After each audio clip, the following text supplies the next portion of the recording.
Hello, welcome back to PlayStation Access. My name's Dave, and I'm joined today by Nath. Hello. And Nath, we have been playing Sniper Elite 4. Oh no, we haven't, Dave. Oh, the secret's out already, Nath. I thought we had a pact. No, we were. Let's just be honest right up front. So we went to see it today, and Paul from Rebellion, who is one of the developers on the game, he told us it was the same level, and so we said we'd like to, because we showed a level at E3. Yeah. And we said we'd like to show something else. Is there another route? And he looked at us, and he was like, "There is another route. You can go right, but it's hard." And we said, "If it's hard, why don't you do it?" And he said, "Okay then." Yes, exactly. And also because we were talking about this today, just the sort of game this is an in-depth game, and we are not completely familiar with it. So we felt this time people who are really into this game, the audience that have come to this video for this game, would probably get more out of it if they saw an expert play. You're going to want to see the systems. You want to see it all working properly, rather than us, having half an hour with the game and trying to work it out in that space. And pay attention to what he's just done: a double tap mine and a bit of sabotage. Yes, I mean, you can see what's going to happen there. There's obviously going to be a poor fellow who's going to run foul of that. Shenanigans. But, Paul was keen to point out that isn't scripted. Like his route, those routes, he's going to set up the scenario so that happens. He said, I'm going to make this happen. So that he doesn't just know the routes of all the patrolling enemies or anything like that. And this is him. You can tag, and then there's like a target focus info for when if you wait, and then that kind of yellow line creeps around their tag, and then you get to know a bit more about them. Yes, which can be useful depending on who you're dealing with. Could just be interesting. Anyone, I would imagine, who's had any serious go at Sniper Elite is going to know the importance of tagging people. And Paul, we've cut down this playthrough so we can actually talk through it. He did a lot of tagging. He was like, if I'm going to have any chance in this, I'm going to have to tag all these people. He's looking for snipers, all sorts. You saw there, he could tag explosives as well in a truck. And it's not just because he wasn't just tagging everything because going right is a bit harder. It's because there was a 30-minute kind of cap on this, and he knew that if he got into any trouble, he'd need to know where everyone was. You might have seen there that from running, the player's heart rate went up. It's this is an incredibly deep game, and it was stuff like that I was just like, he was see layer and layer and layer. So you can't go straight from a sprint into expecting to have a steady shot. Exactly, and that's just really cool. So he spotted a truck here coming, set up a little mine, which I really enjoyed. The way that he was playing around with the almost being discovered meter there gave me chills. Like he was so much more in control of it. So much more confident about it. What I like about this truck is it explodes a few times. And he says you have to watch out for that. You can't, You go too close when it's... There's actually a third explosion when he's running off down here. And I think that's good. It was an ammo truck. So that makes sense. That all kind of makes sense, doesn't it? So I think there's a bit more spotting to be done. He was also talking about the health kits, which they heal and they stabilise as well this time. Ooh. So there you go. As if from nowhere, someone has fallen foul of the first trap. I like that. Like you've just set yourself up little treats that are going to come. You know what I mean? They come good later on. Sniper Elite was first sort of known for its slow motion kills and stuff, and that is great when sniping. But there's something even more satisfying, I think, about laying a trap, wandering off around the map, and then someone going. Right, so hang on. This is the spotter. So the spotter has spotted Paul here. He's done his job. So Paul was a bit worried at this point. Things had gone wrong. Meanwhile, the other trap has gone off. You can see it's all going off here. But this was so exciting, and basically, so that was the guy who'd gone to investigate what happened to the guy who had been blown up by the sabotage machinery, and that trip mine hadn't gone off the first time. That's why you set a double kind of tread mine. Yeah, so exactly. It's the second guy that gets caught. And the spotter, we should explain, Dave, is new, right? Yes, I believe so.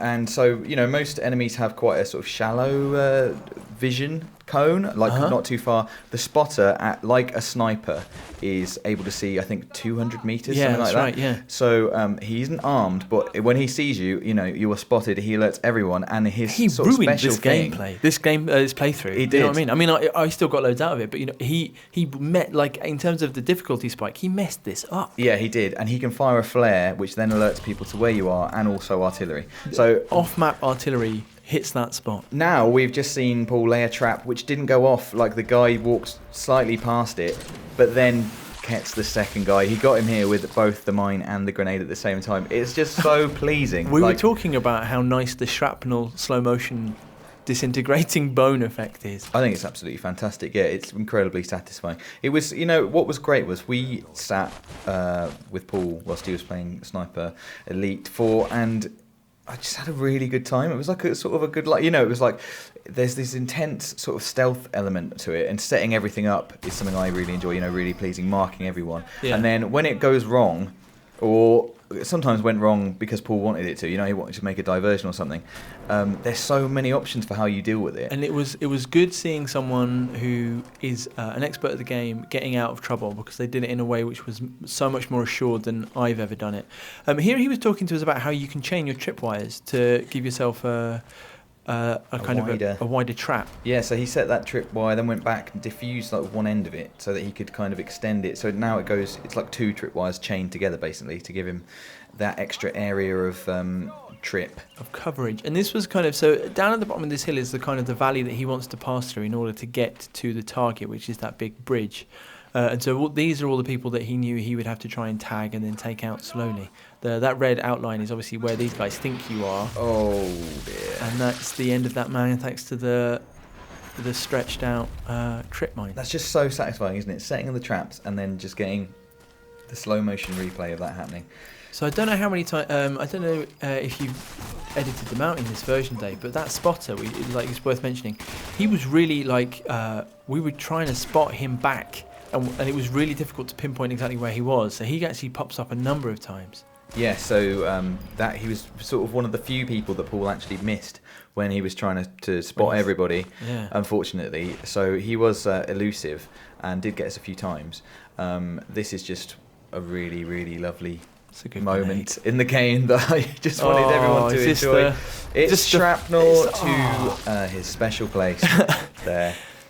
Shooting up the hill. He didn't expect that. So finally, Paul gets into a little bit of sniping, which is the core of the game, I suppose, what everyone's looking forward to.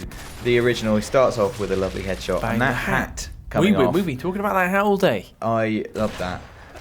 Paul was, I thought, really good at this.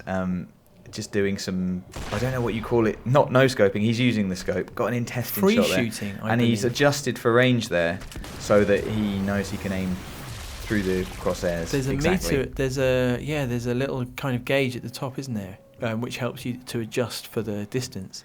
He was waiting for the sound masking there. So I think we've moved ahead a little bit now so that the alert has, that the alert has expression gone. is just perfect. So this was the stealthiest moment of all. He was trying to. So what he's doing here is he's creating a diversion. So he wants, obviously, where they know where the explosion happened, they know where the dead guys are, but they don't know where it came from. Right. So with the grenades here, so he's setting a point of investigation. Exactly, setting a point of investigation to sort of distract them from where he's actually going. Although his cover was sadly blown there, so it didn't. Oh no, it wasn't. That's the point. You can see where they think he is down there, and that's where they're firing. Even you were fooled, Dave. I was fooled, by the cover blown. And he's got one more trick up his sleeve for, making them believe that he's somewhere he isn't, and that's just shooting the fuel tank on the truck, which is probably one of my favourite things in this whole video. You get some extra little points as well for blowing stuff up. Absolutely. So we've moved ahead again, and he's back in the thick of it. Just some nice sniping action, even whilst being actively hunted. Through the elbow and into the lung. And then a couple more sort of free shots. I think we actually see him. He gets a grenade shot in a minute. I love that they've sort of added to the reward for getting things like that with giving them naming them properly. It's strange, isn't it? Because there's eye shots, lung shots. It's a mixture of quite stern stealth gameplay and being spotted, and then like arcade rewards.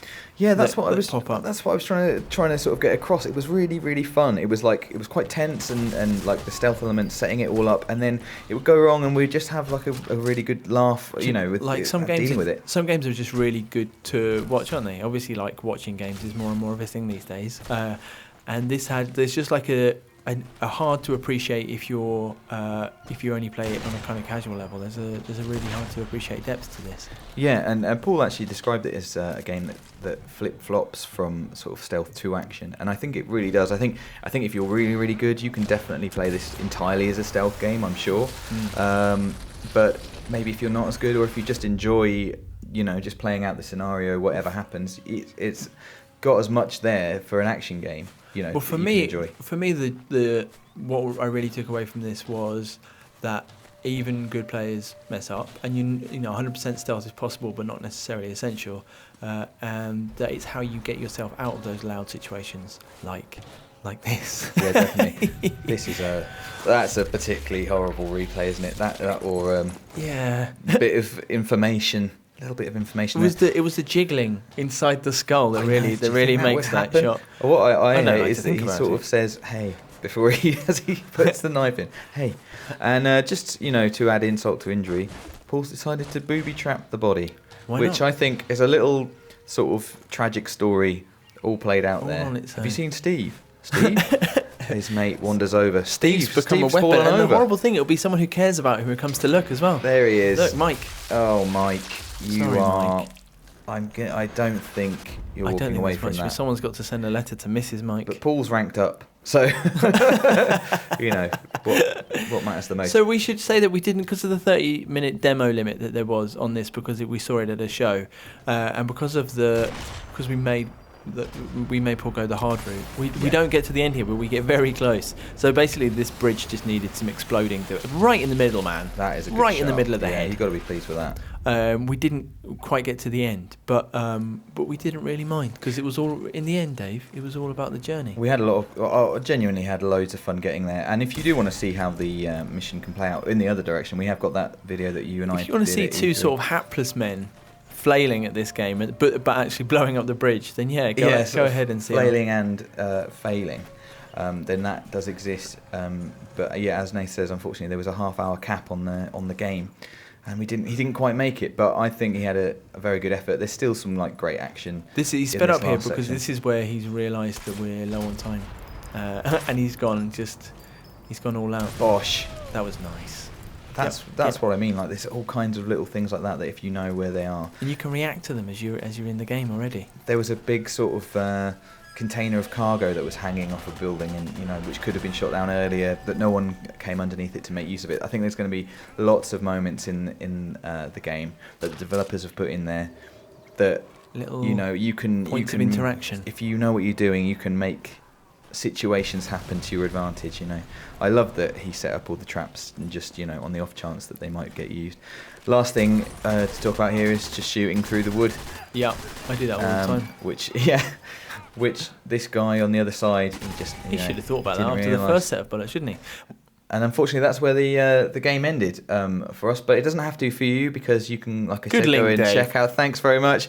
Check out how we got on at E3. Hint: we not very well, really, but we did do it. So that was Sniper Elite 4, which I really enjoyed watching Paul play today, and I hope to get to know the mechanics as well as him myself. Please do let us know what you're looking forward to, what you thought looked good in the video, and do subscribe to make sure you stay with us for everything PlayStation.